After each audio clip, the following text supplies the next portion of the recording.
Cab book பண்ணீங்கன்னா இனி அதை ரெட் டாக்ஸில புக் பண்ணுங்க. MCR Pure Cotton Club, formals and casual shirts. Summer வந்தாச்சு, எங்க கிட்ட விட்டுருங்க, நாங்க பாத்துக்கிறோம். GT Holidays, South India's #1 travel brand. கன்னியாகுமரியோட Congress பாராளுமன்ற உறுப்பினரான திரு விஜய் வசந்த் அவர்கள் அவரோட எக்ஸ் வலைதள பக்கத்தில் ஒரு பதிவு ஒன்று போட்டிருக்காரு. அசாமில் சுகோய் Su-30 விமான விபத்தில் இந்திய விமானப்படை விமானிகளான ஸ்குவாட்ரன் லீடர் அனுஜ் மற்றும் ஃபீல்ட் லெப்டினன்டான புர்வேஷ் துராகர் இவங்க 2 பேரோட மரணத்துக்கு நாடு மொத்தமும் துயரம் அடைஞ்சிருக்கு. அவங்களுக்காக இரங்கல் தெரிவிக்கும் வேளையில வீர மரணம் அடைஞ்சவங்க குடும்பத்துக்கு என்னோட மனமார்ந்த இரங்கலை தெரிவிச்சுக்கிறேன் அப்படிங்கிற மாதிரி அவரோட இரங்கல் பதிவை இந்த தருணத்தில் தெரிவிச்சிருக்காரு. இந்த இதுவே ரெகக்னைஸ் பண்ணியிருக்காங்கன்னா அது நேரில் பெரிய விஷயம் தான் சொல்லுவேன். இப்போ தந்தையோட மறைவுக்கு பிறகு அந்த டைம் பேசினாங்க. ஸோ அந்த குடும்பத்துக்கு தான் நாங்கள் சில விஷயங்கள் பண்ண வேண்டியது இருக்குங்கிற மாதிரி காங்கிரஸ் சில தலைவர்கள் பேசினாங்க. ஸோ எளிமையாக நடந்துருச்சு அவங்களுக்கு இந்த சீட் வந்தது இல்லை அப்படின்னு நம்ம சொல்ல முடியாது. ஏன்னா அதாவது அப்பாவோடைய தொண்டு காங்கிரஸ் கட்சிக்கு பார்த்தீங்கன்னா ஈடு கொடுக்க முடியாத ஒரு தொண்டு. கட்சிக்கு மட்டும் இல்லை, மக்களுக்கும் சரி, சமுதாயத்துக்கும் சரி, அதே மாதிரி வியாபாரிகளுக்கும் சரி. ஸோ அவங்களோட ஜேர்னி ஒரு பெரிய ஜேர்னி.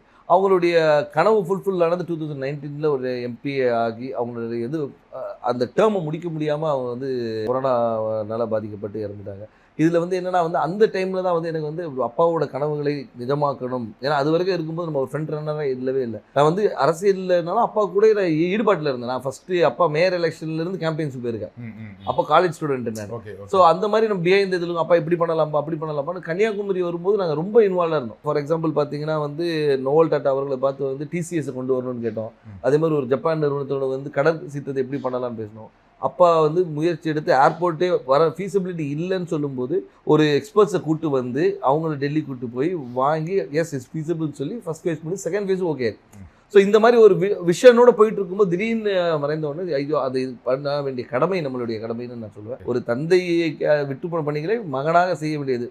அது குடும்ப ரீதியாகவும் சரி, வசந்தன் கோவாக இருந்தாலும் சரி, சமூக பணியாக இருந்தாலும் சரி இது எனக்கு செய்ய வேண்டிய கடமைன்னு தான் எடுத்து. உங்களுக்கு அந்த கடமையை அதை நம்ம பண்ணணுங்கிற ஒரு ஆசையும் கடமையும் இருக்கு. பட் கட்சிக்குள்ள அதை முழுமையாக ஒத்துக்கிட்டாங்களா? கட்சிக்குள்ள முழுமையாக ஒத்துக்கிட்டாங்கன்னா நான் மறைந்த பின்பு நான் உள்ள வரல. அதுக்கு முன்னாடி ஏஐசிசி மெம்பராக இருந்திருக்கேன், ஆர்ப்பாட்டங்களில் கலந்துருக்கிறேன், நிகழ்ச்சிகளில் கலந்துருக்கேன். ஏன்னா அப்பா ஃப்ரண்ட் ஹேண்ட் இருந்தாலும் நம்ம தெரியல. நிறைய பேர் கேட்டாங்க நீங்கள் கட்சியில் என்ன இருந்தீங்க சார், நான் இதில் இருந்த பாருங்க அப்படின்னு ரெஃபரன்ஸ். ஓகே நீ இருந்திருக்கீங்களான்னு ஒரு இது அப்பா மறைவு பின்பு நம்ம தெரிஞ்ச உடனே ஒரு லைம் லைட்டில் வந்த மாதிரி. நடுவில் கார்த்தி சிதம்பரம் அவர்கள் கன்னியாகுமரி தொகுதிக்கு பிரியங்கா காந்திக்கு விருப்ப மனு கொடுத்தாரு இல்லையா? அப்போ எப்படி இருந்துச்சு அது? அப்போ எனக்கு என்ன தோணுச்சுன்னா, ஓகே கட்சிக்குள்ள அதுக்கு முன்னாடியே பேசிட்டு இருந்தாங்க, விஜய் வசந்துக்கு தான் தொகுதி கொடுக்க போறாங்க அப்படின்னு பேசிட்டு இருக்கும்போது இந்த ஒரு நிகழ்வு நடந்தது. கட்சிக்குள்ள அப்போ ஒரு சப்போர்ட் இல்லாம இருக்கும். அப்படி இல்லை, அதாவது அதுக்கு தான் பேர் விருப்ப மனுன்னே வச்சிருக்காங்க. அவங்க விருப்பப்படுறவங்கள இது பண்றது தான் விருப்ப மனு வச்சிருக்காங்க. ஏன்னா அப்பா போட்டியிடும் போது ராகுல் காந்தி அங்கே போட்டியிடும் சொல்லி விருப்ப மனு கொடுத்தவங்களும் இருக்காங்க. ஸோ அதனால அந்த விருப்பத்தை ஒரு அகில இந்திய தலைவர் நம்ம தொகுதியில் கன்னியாகுமரி காங்கிரஸோட கோட்டையாக இருந்த ஒரு காமராஜர், குமரி அனந்தன் இவங்கெல்லாம் வெற்றி பெற்ற ஒரு டென்னிஸ் எல்லாருமே வெற்றி பெற்று ஒரு காங்கிரஸோட இதாக இருந்தனால அந்த ஒரு பலம் இருக்கிறதுனால பண்ணா நல்லா இருக்கும்ன்ற ஒரு இது. இப்போ சீட் கொடுத்தாச்சு, எந்த அளவுக்கு நம்பிக்கையா இருக்கீங்க? ரொம்ப நம்பிக்கையா இருக்கு. மக்கள் என்ன ரெஸ்பான்ஸ் சொல்றாங்க? மக்கள் ரெஸ்பான்ஸ் ரொம்ப நல்லா இருக்கு, ரொம்ப நல்லா இருக்கு. அதே மாதிரி என்னன்னா ஆதரவும், அதாவது முதற்கண் கட்சியோடைய ஸ்ட்ரென்த்தும் எங்களுடைய கூட்டணியோடைய பலமும், அதுபோல் அப்பா விட்டு சென்ற பணிகளும், அதுபோல் ராகுல் காந்தி அவர்களுடைய வருகை அந்த கரெக்டாக அந்த மார்ச் 1 வந்தது ஒரு பெரிய எழுச்சியை கொடுத்தது. எங்கள் தொண்டர்கள் மத்தியிலும் சரி, பொதுமக்கள் மத்தியிலும் ஓகே நம்ம ஊர் வந்திருக்காங்க, அவர் பண்ண அதாவது ஒரு தலைவராக வராமல் ஒரு தொண்டனாகவும் சராசரி மனிதனாக வந்தார். இப்போ நீங்கள் எல்லா தலைவரும் வராங்க, மீட்டிங் போடுறாங்க. அப்படி இல்லாமல் ரோட்டில் ஒரு டீ கடையில் நின்று ஒரு பையனை கூப்பிட்டு பேசி அவங்ககிட்ட ரன்னிங் இன்ட்ரெஸ்ட் இல்லைன்னா ஷூஸ் இருக்கா இல்லைன்னா ஷூஸ் வாங்கி கொடுத்து அனுப்புகிறேன். ஸோ இந்த மாதிரி ஒரு பர்சனல் கனெக்ட், திடீர்னு போய்ட்டு ஸ்கூலில் போய் தண்டனை எடுக்கிறாரு, இன்ட்ராக்ட் பண்ணுற ஸ்டூடெண்ட்ஸோட. அதே மாதிரி பார்த்தா இதுக்கு முந்தின இதில் நெசவாளிகளும் சரி, விவசாயிகள் இன்ட்ராக்ஷன், மீனவர், அந்த மாதிரி எல்லாரோட கனெக்ட் பண்ணும்போது நம்மளோட ஒருத்தர் அவர் அப்படின்ற ஒரு அஃபினிட்டி வருது. அது போக மட்டும் இல்லாமல் இப்போ ஆளுகின்ற பிஜேபி அரசு மீது உள்ள எதிர்ப்பும் அதிருப்தியும் கூட ஒரு பெரிய பலமாக இருக்கும். கன்னியாகுமரியில் பிஜேபிக்கு கொஞ்சம் ஸ்ட்ராங் இல்லையா? பொன்னார் அவர்கள் ரொம்ப ஸ்ட்ராங்கான கேண்டிடேட் தான் இல்லையா? அதை மறக்க முடியாது. கண்டிப்பாக அதை நம்ம மறுக்க முடியாது. நம்ம அதாவது பிஜேபி தரப்பில் திரு பொன் ராதாகிருஷ்ணன் அவர்கள் ஒரு 2 முறை எம்பியாக இருந்தவர் தான், ஒரு பெரிய வேட்பாளர். ஆனாலும் எங்களுடைய கூட்டணி, அதாவது எங்கள் திமுக சார்ந்த கூட்டணி மிக பலமான கூட்டணி சொல்லலாம். அது திமுக மட்டும் இல்லாமல் எங்களை சார்ந்து இருந்த மதிமுக, அதுக்கு ஒரு விடுதலை சிறுத்தைகள், அதுக்கு ஒரு முஸ்லீம் லீக், அதுக்கப்புறம் மனிதநேய மக்கள் கட்சி, இது எல்லாமே பார்த்திங்கன்னா எங்களுடைய ஒவ்வொரு பேஸையும் கவர் பண்ணுது. அதாவது ஒரு முஸ்லீம்ஸ் கவர் பண்ணுறது, திமுகவோட ஸ்ட்ராங் ஹோல்டு, மதிமுகவோட ஸ்ட்ராங் ஹோல்டு, அந்த மாதிரி வந்து எல்லா பாக்கெட்டும் கவர் பண்ணி எங்களோட ஸ்ட்ரென்த்தை வந்து நான் இன்னும் மொபிலைஸ் பண்ணி வச்சுருக்கோம். ஸோ இப்போ பார்த்தீங்கன்னா வந்து இது வந்து எங்களோட ஷுவர் ஷாட் விக்ட்ரின்னு சொல்லணும். ஸோ உங்கள் கூட்டணியோட ரொம்ப ஸ்ட்ராங்காக இருக்குது, அந்த கூட்டணியை ஒரு பெரிய வெற்றி தேடித்தரும்னு சொல்கிறீங்க.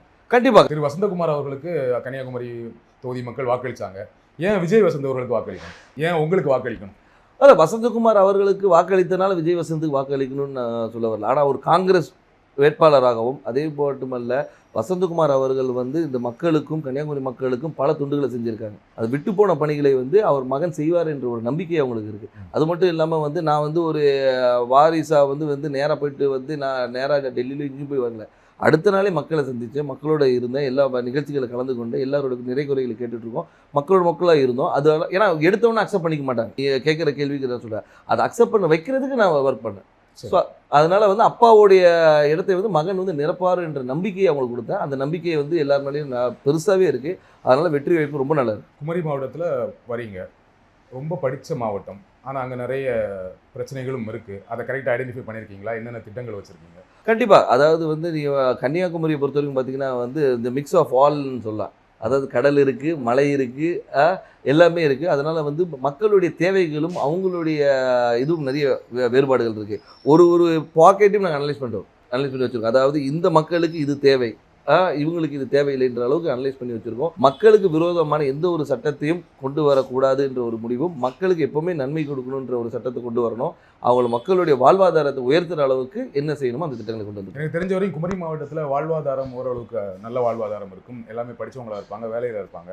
ஆனால் என்னென்னா அங்கே என்ன வேலை கிடைக்குன்னா, ஒன்று படித்து முடித்தா டீச்சர், பெண்களாக இருந்தால் நர்ஸு, அப்படி இல்லைன்னா இப்போ ஒரு சமீப 10 வருடங்களாக சாஃப்ட்வேர் இன்ஜினியர் நிறைய பேர் வந்து சென்னையில் வேலை பார்க்குறாங்க, ஃபாரின் போவாங்க, கப்பல் போவாங்க, இந்த மாதிரி வேலை செய்வாங்களே தவிர மாவட்டத்துக்குள்ள வேற என்ன வேலை வாய்ப்புனா எதுவுமே பெருசாக கிடையாது. ஃபேக்ட்ரிஸ் கிடையாது, சாஃப்ட்வேர் கம்பெனிஸ் கிடையாது. அப்போ அதற்கான திட்டங்கள் என்ன? அதற்கான திட்டங்கள் நிறைய கொண்டு வர திட்டங்கள் நிறைய இருக்குது. ஏன்னு சொல்லிங்கன்னா வந்து நீங்கள் சொல்கிற ரிக்குவயர்மெண்ட்ஸ் மட்டும் பார்த்தீங்கன்னா வக்கீல்களும் நிறைய இருக்குது, டாக்டர்ஸ் நிறைய இருக்கிறாங்க. நீங்கள் சொன்ன அது நர்ஸ் டாக்டர்ஸ். அது மட்டும் இல்லாமல் வந்து லிட்ரஸி ரேட் அதிகம் இருக்கிறதுனால வந்து இவங்க பல இடங்களில் ஸ்ப்ரெட் பண்ணியிருக்கிறாங்க. ஸோ அது மாதிரி தொழிற்சாலைகளை கொண்டு வரது வந்து ஒரு சில பாக்கெட்டில் கொண்டு வரலாம். நீங்கள் பார்த்தீங்கன்னா நீங்கள் தொழிற்சாலைகள் வந்து ஒரு இடத்துல கொண்டு, அதே மாதிரி கடற்புற கதை வந்து டெவலப் பண்ணுறது என்னென்ன கொண்டு வரணும். ஸோ தொழிற்சாலையை கொண்டு வருது. அதனால வந்து ஒவ்வொரு ஊர் இப்போ பார்த்தீங்கன்னா ரப்பர் ஃபேக்ட்ரி இருக்காங்க, ரப்பர் ஃபேக்ட்ரியை வந்து நம்ம டெவலப் பண்ணலாம். ஸோ வந்து அது மாதிரி தொழிற்சாலை நிறைய இருக்குது. அதே மாதிரி வேலைவாய்ப்பு திட்டங்களும் நிறைய கொண்டு வரலாம். நம்ம என்னென்னா நம்ம மக்கள் என்னென்னா இங்கே இருக்கிற மக்கள் எல்லாமே பாதி பேர் வெளியே தான் இருக்கிறாங்க. இப்போ இந்த கொரோனால தான் நமக்கு தெரிஞ்சு பாதி பேர் ஊரில் இருக்கும். இவ்வளோ பேர் வந்து நம்ம ஊரை சார்ந்தவங்க இந்த தமிழ்நாடு முழுக்க இருக்காங்க தெரிய வந்தது. கேப் புக் பண்ணீங்கன்னா இனி அதை ரெட் டாக்ஸில புக் பண்ணுங்க. MCR Pure Cotton Club, formals and casual shirts. Summer வந்தாச்சு, எங்க கிட்ட விட்டுருங்க, நாங்க பாத்துக்கிறோம். GT Holidays, South India's #1 travel brand.